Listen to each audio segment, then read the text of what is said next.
Welcome to Pindar Poetry. We hope you learned something new. In this video, I will show how to remote start Toyota Camry XSE, updated.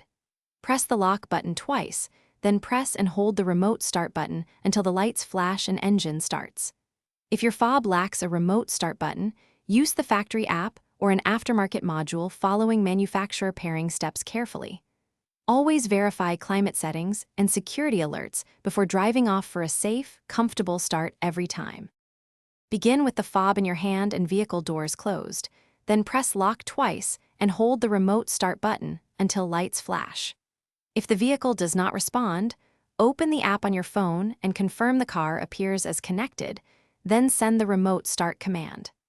Always review any dashboard messages after the engine runs to ensure no maintenance issues prevent safe driving.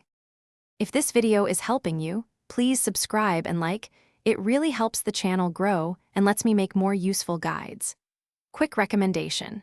I spotted a book that can truly change how you think about money called The Simple Path to Wealth, which pairs oddly well with planning for long-term vehicle expenses and savings.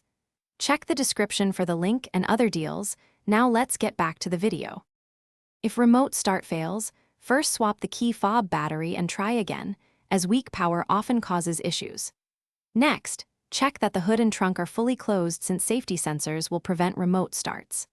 Finally, keep the Toyota app and vehicle software updated for feature compatibility, and consider dealership diagnostics if persistent errors occur, as they can read fault codes and reset system parameters for reliable operation.